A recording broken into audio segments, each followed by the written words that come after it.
का कांटा निकाले गुरु पूरे।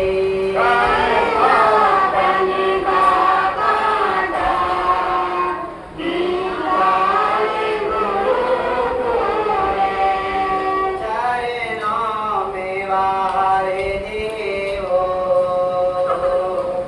अपने अवगुण सारे।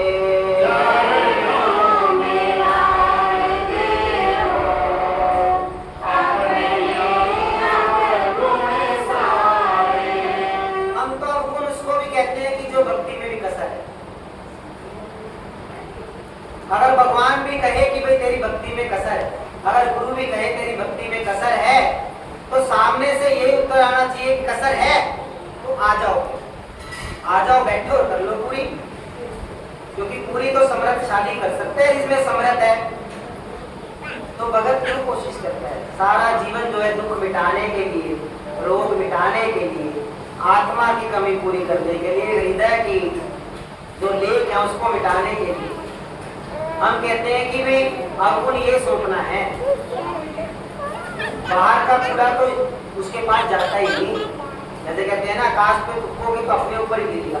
जब थूक आकाश तक ही नहीं जाता तो भगवान तक जाना तो वो तो नजर ही नहीं आ रहा। वो तो अपने मन से तुमने चाहे आकाश को पानी दिया, चाहे तुमने थूक गिरा, तो आना तुम्हारे पास ही वापिस है, उसके पास वो कुछ नहीं रखता। वो कहते हैं जो जैसी करनी करता उसके आगे नहीं रखता, न रखता अपने पास। हमें ये सिखाता है आकाश कि तुम मेरे पास जो भी बेचोगे वो तुम्हारे पास ही जाएगा। ये तो आकाश सिखाता है, और भगवान को तो जरूरत ही नहीं है। तो इसलिए अपनी कमियां दे दो, यानी कमियां दे दी तो हमें कुछ करने की जरूरत नहीं है, सीधी सी बात है। कमियां देना ही समर्पण है। और हम अच्छा चीज क्या दे सकते हैं? क्या दे सकते हैं भगवान को? अच्छी चीज क्या दे सकते हैं? ज्ञान गुण दे सकते हैं। ज्ञान और गुण देना तो बड़ी बहुत दूर की बात है, क्योंकि उससे तो हम ज्ञानी होना चाहते हैं, उससे तो हम अच्छा बनना चाहते हैं संसार में। और यहाँ तो भगवान कहता है चल कमियां ही दे दो, कोई बात नहीं, क्योंकि जो कुछ है वही दे दो भाई। समर्पण तो यही कहता है कि जो कुछ है वही दे दे। वो तो हमारी गंदगी भी स्वीकार कर लेते हैं, हमारी कमियां भी स्वीकार कर लेते हैं। हम अपनी अच्छी चीज कहाँ से वेट करेंगे? है ना, सोच के देखो। वो सारा कुछ देने को तैयार है। वो कहते तू तेरा माल दे दे, मैं मेरा दे दूंगा। तेरे पास क्या है वही दे दे, दुख है तो दुख ही दे दे। लेकिन उसमें भी हम सोच समझ के देते हैं, यानी कि अपना दिमाग तो चलाते हैं ना।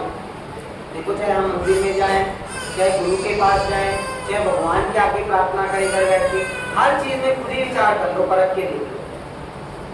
हम सोच समझ के ही भेंट करते हैं। चाहे हम गाते तो बेशक है, जैसे आरती में गाते हैं कि भाई सब कुछ तो तेरा क्या लागे मेरा, लेकिन जब आरती की थाली आती है गुरु जी कहते हैं फिर देखते सबसे छोटा पैसा जेब में कौन सा है। मतलब उसको कुछ नहीं चाहिए, वो किसके पास जाएगा? और जिसका दिया हुआ डायरेक्टली या इनडायरेक्टली, तो हम सब कुछ सोच समझ के करते हैं, अपनी बुद्धि अकल से करते हैं। तो जब हम सब कुछ सोच समझ के करते हैं, फिर क्या भगवान सोच समझ के नहीं करेंगे?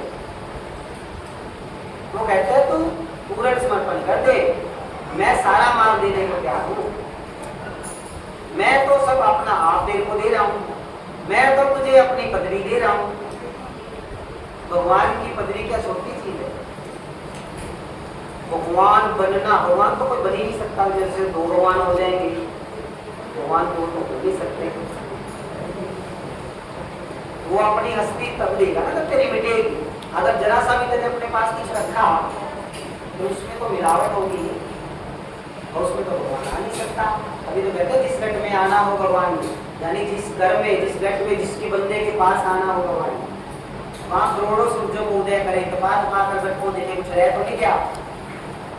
तभी तो भगवान को कोई मांगता नहीं, तभी तो भगवान किसी को चाहिए नहीं, तभी तो पूरा गुरु किसी को चाहिए नहीं। हमने संसार भी अपने दिमाग से चलाना है और भक्ति भी अपने दिमाग से करनी है। तो भगवान तो पास में है फिर भी नजर नहीं आता, क्या आपका अंदर ही हो फिर भी नजर नहीं आए, ये है क्या होगा। मनुष्य थोड़ा तो इसीलिए उत्तम है, एक कुछ तो उसने चीज जोड़ रखी है ना, लिंक, इस लिंक के सहारे आज यहाँ पे आए हैं, जहाँ हमें उनके जो वचन पहुंच जाते हैं। तो वो लिंक तो है, लेकिन पूरा पूरा समर्पण। अगर बूंद कहे कि भाई मैं सागर में तो जाऊंगी पर मैं कुछ मिलावट करके उसके अंदर डुबकी लगाएगी, फिर तो वो एक नहीं हो पाएगी ना। अगर कहीं मैं कवर चढ़ा दूँ अपने ऊपर और फिर मेरे को डालना सागर में, तो अलग की अलग रहेगी ना। तो खुद का मिटाना क्या है, जब हम घर के मेंबर को, जब अपना एक बच्चा जिसके यहाँ बहुत मोह है, हमारा प्यार है, उसको हम बिल्कुल एक चीज़ान समझते हैं और फिर भी हम उसके लिए मर मिटने को भी तैयार है, फिर भी कुछ वेद उसके साथ भी हम रखते हैं। क्योंकि जैसे गुरु जी ने कहा सबसे ज्यादा मोह तो बेटे से भी ज्यादा मोह तो शरीर का है, शरीर में दुख हो तो बेटा भी अच्छा नहीं लगता। तो मतलब कुछ ना कुछ फर्क तो हम हर जगह रखते हैं, लेकिन जहाँ खुद को मिटाना और गुरु को जब हमने अपना ही स्वरूप मान लिया, फिर उनकी बुरी चीज बुरी तो ना लगेगी। गुरु के कड़वे वचन, कड़वे कहाँ थे, क्योंकि वो तो मेरे हैं। गुरु तो अपने शिष्य के वचनों को कहते हैं कि मेरे हैं। अगर कोई शिष्य कहीं पे भी कुछ बोल के आता है ना, तो गुरु उसकी जिम्मेवारी नहीं लेता है, लेकिन गुरु की कही हुई बात का शिष्य उत्तर नहीं दे सकता, सुन के आ जाएगा। कोई गुरु की बात कर रहा होगा, सुन के आ जाएगा। फिर भगवान कहते हैं कि जिसने गुरु की बुराई सुन ली, काट सुन ली या कोई बात सुन ली, उसके कान में ऐसा चलेगा या नहीं चलेगा।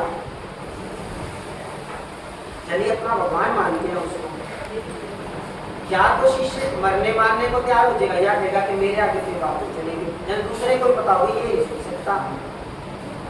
यानी कौन नहीं सुन सकता, जैसे तुम अपने बेटे के नहीं सुन सकते। तभी तो गुरु जी ने कहा कि तुम गुरु के साथ अपने बेटे जितना ही प्यार करके देख लो, फिर भी भगवान अपना सारा माल दे देगा। फिर भी अपनी कितनी ज्यादा है, हम अपने बेटे जितना भी प्यार नहीं कर सकते तुमसे, फिर भगवान कैसे मिलेगा। वो सामने हम बार बार कह रहे हैं कि आपको ये गट दिख रहा है अपने गुरु का, लेकिन इस गट को वो भगवान दिख रहे हैं जो दे रहे हैं। वो ये वचन भी वहीं से आ रहे हैं और जो सारे कृपा बरसाने दूसरे बरसाने, और वो एक ही है।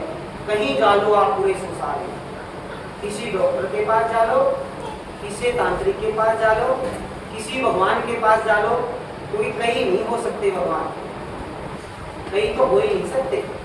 संसार में भी आते हैं तो एक ही माँ बाप होते हैं, और वो भी हमें अपनी मर्जी से नहीं मिलते कि ये माँ बाप ही मिलने चाहिए। माँ बाप से बच्चे के ऊपर सारा जीवन लगा दे, बाद में जब बेटा कहता है ना कि भाई दूसरे के माँ बाप अच्छे हैं, वो तुमने हमारे लिए क्या करा, ये तो सारे करते हैं।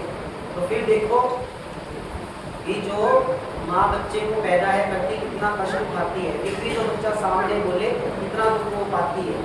तो संसार में तो ये पहलू है, ना तो तुमने अपना आप जानना और ना आगे तुमने ये संस्कार दिए कि तुम कौन हो, कहाँ से आए। तो इसलिए जो पिता भगवान है, अगर एक मान लिया तो उसमें और मुझमें फर्क क्या है।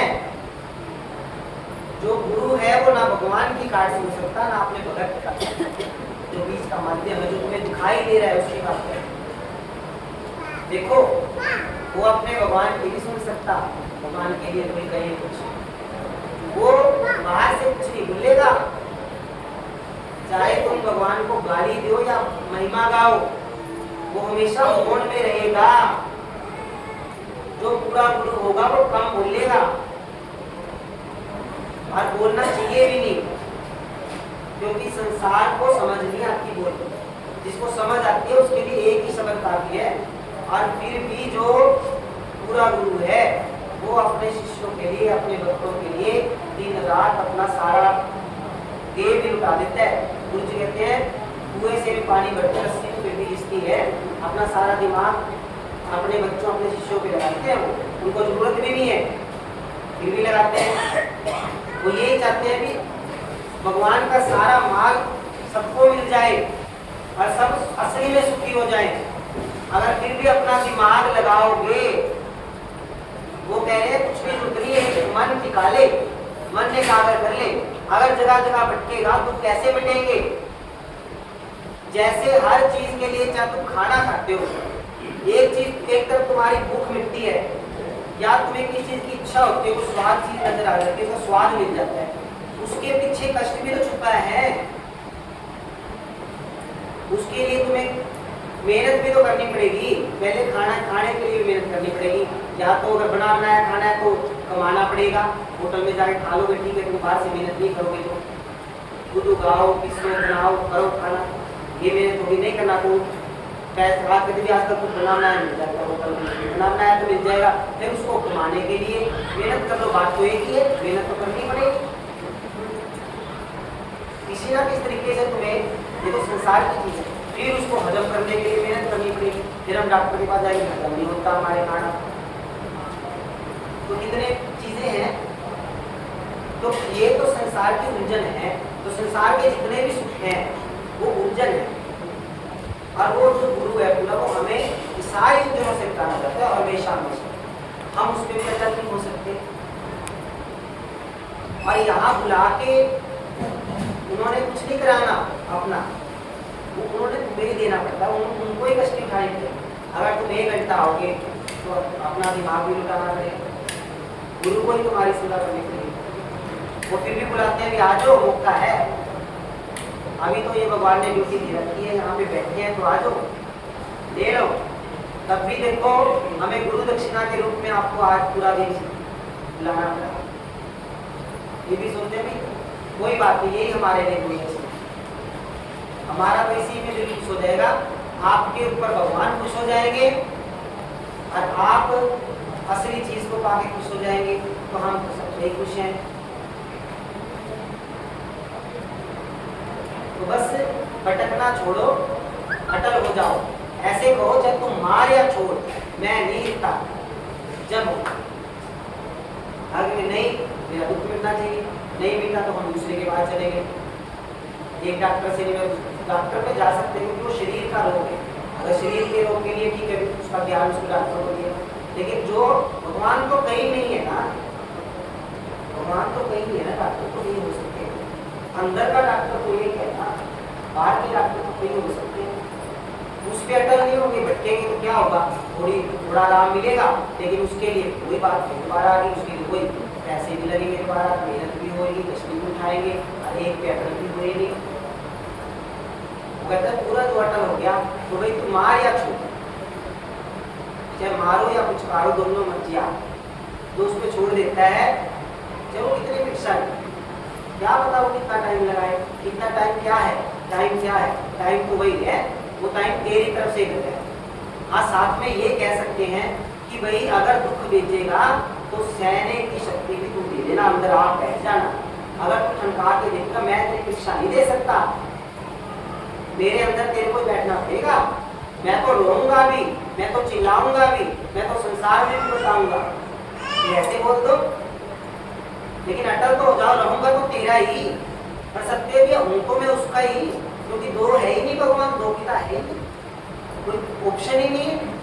फिर भी मतलब हम ऑप्शन ढूंढ रहे हैं, कोई तो साथी मिल जाए, कोई तो साथी मिल जाए, कोई तो मेरा दुख मिटा दे, कोई तो मेरा रोग मिटा दे, कोई मिलेगा ही नहीं, क्योंकि जिसके पास जाओगे वो एक जो जिसके अंदर बैठेगा तभी तो कुछ होगा। कितनी देर के लिए बैठेगा दूसरे के अंदर, उसको पूरे पे पूरे कोई नहीं पालो। एक ही चीज है बस, हर चीज में जब भटकना खत्म हो जाए, इसी को मौन कहते हैं, इसी को शांति कहते हैं, और कोई हमें, हमारा तो अब भी मौन चल रहा है, हम तो अभी भी मौन में हैं, आप बाद में कह देना, हमारा कह देना कि आप तो बोलते थे गुरु जी, हमारा कहीं भी किसी खाते में नाम लिखवा देना, हमें तो अब भी वही बोलता हुआ दिख रहा है। तो देखने की दृष्टि है, वो खाता हुआ बिना खाता है, सोता हुआ बिना सोता है, अपनी हस्ती पर मस्त रहे, हस्ती पर बोझ उठाता है, तो वो यही चाहता है तुम भी अपनी असली चीज को पालो। मौका कम है, पूरा गुरु मिला है तो पूर्ण हो जाओ, है सागर हो जाओ। हमें छोटी बूंद या बड़ी बूंद नहीं बनना, हमने अपने एक दुख नहीं मिटाने, उसके लिए उसको जो पुकारता है वो हाजिर, उसके लिए टाइम की कोई कंडीशन नहीं है, उसमें किसी चीज की कोई कंडीशन नहीं है, उनकी तरफ से कोई है नहीं है। तो देखो ये है कर्तापन का कांटा निकालने गुरु पूरे। सतगुरु की करो पूजा, आज प्रेम से है सा